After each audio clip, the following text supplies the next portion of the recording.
साथियों नमस्कार। हम लोग जनपद अयोध्या के विकासखंड तारुन की ग्राम सभा कोरो राघोपुर में हैं। हम लोग दोनों तरफ गांव में कहा जाता है हथिया नंदन बैल। इतने बड़े बैल आप लोगों ने बहुत कम मात्रा में देखे होंगे। बहुत ही दुर्लभ संयोग होता है कि इतने बड़े बड़े बैलों का दिखाई देना। हमारे साथ हैं शिवपाल सिंह जी, जो इनके पालन करता हैं, नंदी पालक किसान हैं। आप इन बैलों को बड़े जतन से पाले हुए हैं और पुराने साथी हैं शिवपाल सिंह जी। हम लोगों ने बेनीगद्दोपुर में कार्यक्रम किया था, वहाँ भी आपका पूरा सहयोग आशीर्वाद मिला था। नंदी बैलों को आप लेके अपने उस कार्यक्रम में आए थे और पूरा चर्चा का विषय था कि इतने बड़े बड़े बैल जो है इस क्षेत्र में शायद ही किसी किसान के पास हों। आज के आधुनिक समय में लोग कहते हैं कि ट्रैक्टर से खेती करने का समय है, कौन बैल रखेगा भैया, बैलों की उपयोगिता कहाँ है। आप देखेंगे कि शिवपाल सिंह जी 50 हार्स पावर का ट्रैक्टर रखे हैं और इनका ट्रैक्टर भी नया है। पुराना ट्रैक्टर था, उसको हटाकर ये 50 हार्स पावर का ट्रैक्टर लाए, क्योंकि आपके पास कृषि जोत भी 10 एकड़ से ज्यादा की है। आप 10 एकड़ से ज्यादा की जोत के मालिक हैं। बड़ा सा कल्टीवेटर है 11 फार का, 2.25 मीटर चौड़ा रोटावेटर है। आपके पास जितने भी आधुनिक कृषि यंत्र होते हैं वो सारे हैं, वो सारे कृषि यंत्र हैं। 4 चक्के की ट्रैक्टर ट्राली है। लेकिन आपके आखिर भैया इतने समय से आप बैल रखे हैं, बैल कितने दिन से रखे हैं शिवपाल? 10 दिन से रखी है। लगभग कितने साल हो गया होगा? 10 साल।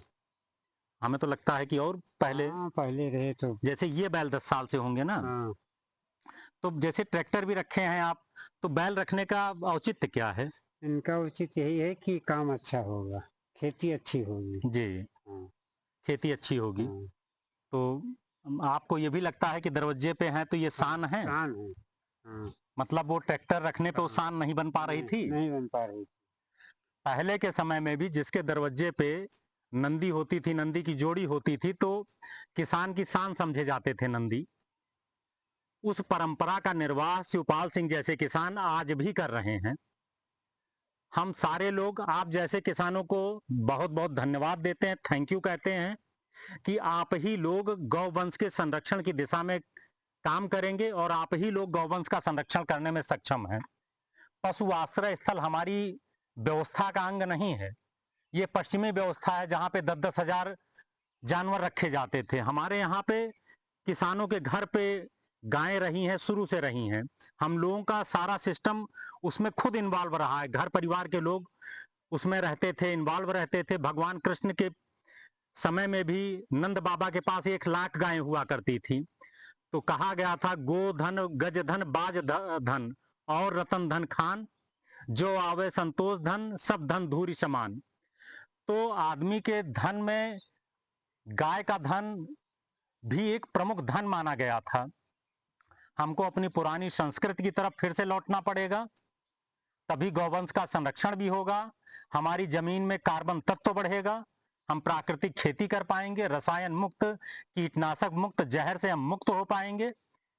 भाई एक हम लोग की जानकारी में है या शायद न जानकारी में हो बहुत से लोगों उसकी, खेती के मामले में सबसे अग्रणी राज्य देश का पंजाब प्रांत है।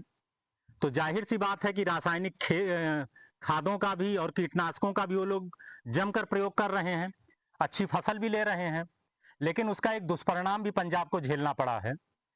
पंजाब से दिल्ली के लिए एक ट्रेन चलती है, जिस ट्रेन में 60 से 70% मरीज कैंसर रोगी होते हैं, जो अपने उपचार के लिए जा रहे होते हैं। उस ट्रेन का ही नाम कैंसर ट्रेन पड़ गया है।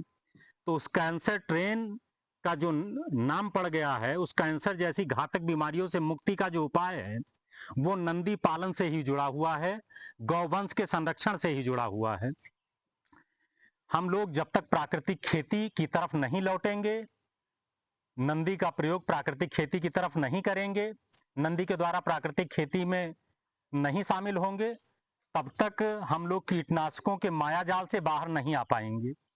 हम लोग जो मुहिम चला रहे हैं काफी समय से, किसानों के हक के लिए मांग कर रहे हैं कि नंदी पालन के लिए किसानों को 3,000 रुपए मासिक प्रोत्साहन राशि दी जाए।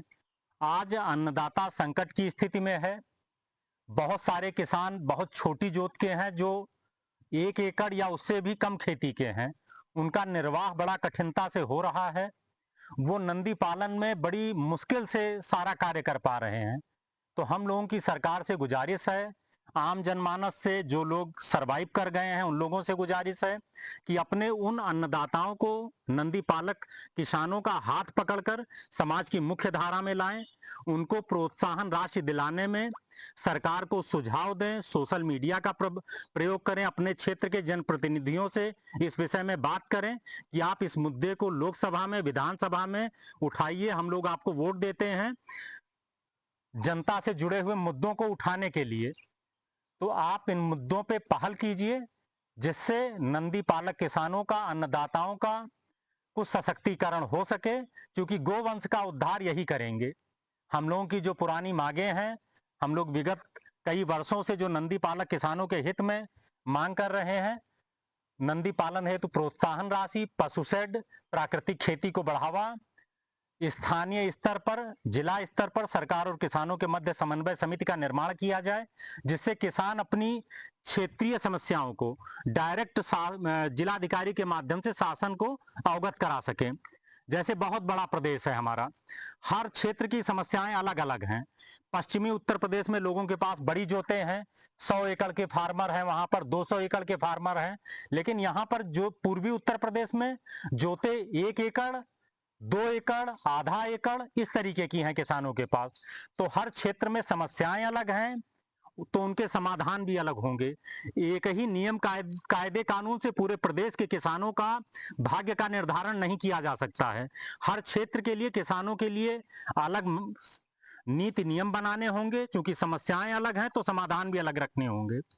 तो आइए हम सारे लोग, सारे क्षेत्र की जनता, गोवंश के प्रति अनुराग रखने वाले लोग, अन्नदाताओं का सम्मान करने वाले लोग, प्रकृति का संरक्षण करने वाले लोग, प्रकृति का सम्मान करने वाले लोग मिलकर नंदी पालक किसानों के हित में आवाज बुलंद करें कि नंदी पालक किसानों के सम्मान के लिए सरकार कार्यक्रम चलाए, प्रोत्साहन राशि दे, पशु शेड दे, जैविक कृषि को बढ़ावा दे।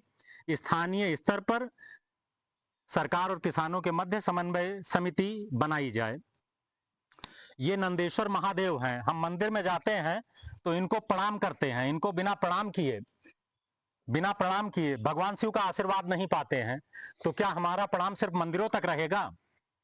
गौ माता को गुड़ और चना खिलाने से गौ माता का उद्धार हो जाएगा? ये प्रश्न मैं आप लोगों के जिम्मे छोड़ता हूं।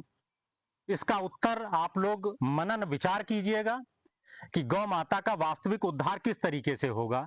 क्या सिर्फ और गुड़ और चना खिलाने से उद्धार होगा, कि हमें सही नीति नियम बनाने से और समाज में जागरूकता लाने से, जो लोग सही काम कर रहे हैं उसको प्रोत्साहन देने से यह कार्य होगा?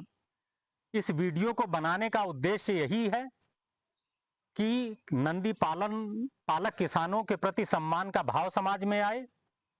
और हम लोग जो मुहिम चला रहे हैं, अगर आप इस मुहिम से सहमत हैं तो अपने अपने स्तर से इसको आगे बढ़ाएं।